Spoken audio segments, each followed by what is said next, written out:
The desert sky stretched wide and endless. Ethan Carter stood beside the wreckage of his shuttle and felt the strange heat of the twin suns pressing down on his shoulders. He had been stranded on this alien world for 6 days. His rations were almost gone. His distress beacon had failed.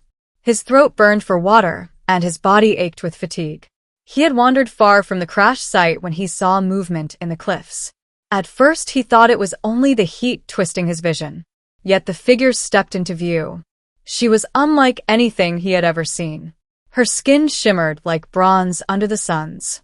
Bright feathers covered her arms, shoulders, and legs.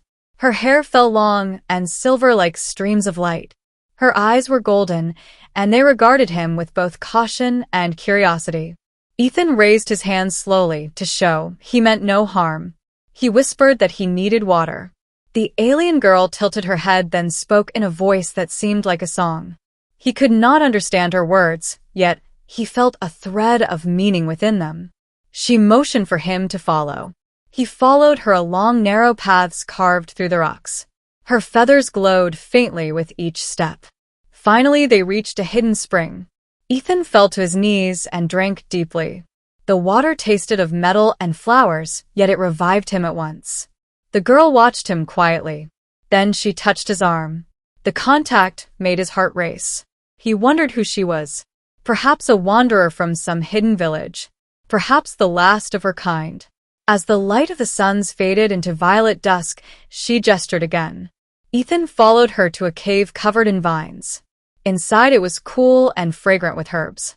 The walls glimmered with crystals. She made a bed of woven leaves and feathers for him and motioned that he should rest. That night the desert winds howled outside, yet within the cave there was only warmth. She sat close to him and spoke softly in her alien tongue. He did not understand, yet the rhythm soothed him. When she touched his hand again, he did not pull away. They shared one night together under the glow of the crystals. It was a night Ethan would never forget. A night of wonder and closeness between two souls from different worlds. When Ethan woke the next morning, the cave was filled with golden light. The girl was gone, yet he found fresh fruit and roots laid on a stone platter. He ate with hunger and felt his strength return.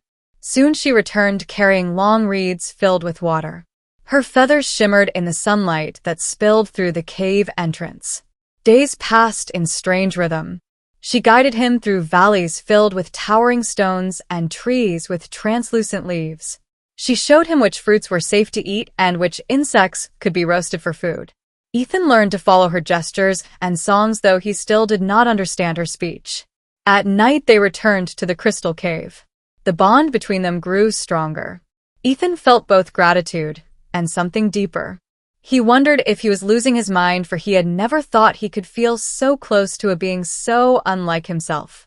Yet when her golden eyes met his, he knew the feeling was real. One evening she brought him to a high ridge. The sky burned with the light of 2 moons. She spread her arms wide, and her feathers glowed with pale fire. Then she began to sing. The song carried across the cliffs with haunting beauty. Ethan listened in awe. He did not know the meaning of the words, yet he felt the truth of them in his heart. That night they were close again. Ethan could not deny the pull of fate that seemed to draw him toward her. He whispered her name as he had heard her speak it. Syrah. She touched his lips gently and repeated his name in return. The following weeks were filled with survival. Ethan built tools from stone and wood. He learned to weave reeds into baskets. Syrah laughed softly when he failed, yet her laughter was gentle, not cruel. She showed him the way of her people, though he never saw another like her. He began to wonder if she was truly alone. One night, as storms raged across the desert sky, Syrah held him close. She trembled as though she carried a secret. Ethan asked what troubled her, though she could not understand his words. Yet she pressed his hand to her chest, and her golden eyes shone with a strange fire. A month passed. Ethan began to think no rescue would ever come. He accepted that this alien world had become his home, and Syrah had become the heart of that home. But then the change came. Syrah grew restless. She wandered away for hours and returned with feathers ruffled and eyes distant. She ate little and spent long hours curled in the shadows of the cave. Ethan feared she had fallen ill. He tried to comfort her, yet she waved him away. Until the night came when she cried out in pain. Ethan rushed to her side. She knelt upon the crystal floor, her body trembling. Light flickered across her feathers. Then, with a sound that echoed like thunder, she laid a massive egg. The shell was pale blue streaked with silver veins.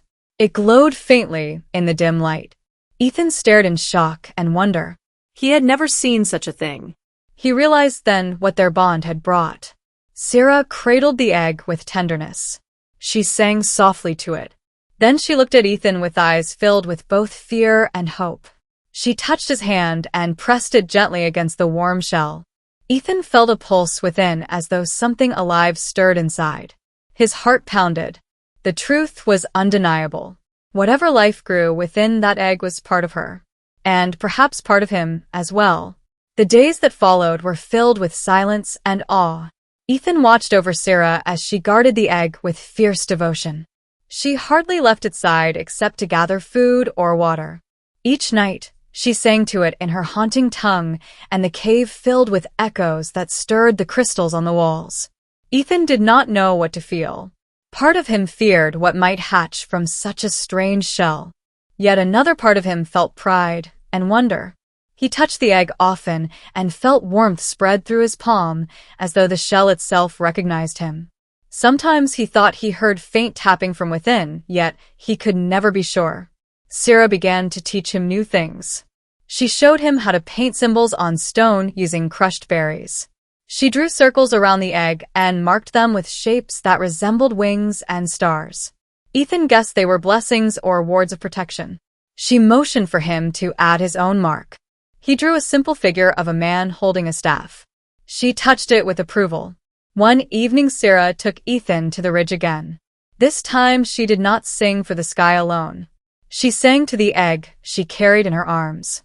Her voice rose to the twin moons and echoed across the desert cliffs. Ethan stood beside her and raised his voice, though his song was only a rough hum. She smiled through her song, and together their voices became one. Days grew into weeks. The egg grew heavier and its glow stronger. Ethan began to dream at night of wings spreading across the stars. In his dreams, a child with golden eyes called to him. He would wake with his heart racing and his hand upon the egg. But not all was peace. One night, a distant roar echoed from the valleys. Syrah stiffened at once. She seized Ethan's hand and motioned for silence. They listened as heavy footsteps shook the earth. From the cave mouth, Ethan saw shadows moving across the cliffs. Shapes like giant beasts with horns and scales. Syrah whispered a word again and again. It sounded like Keru. Ethan understood it as a warn.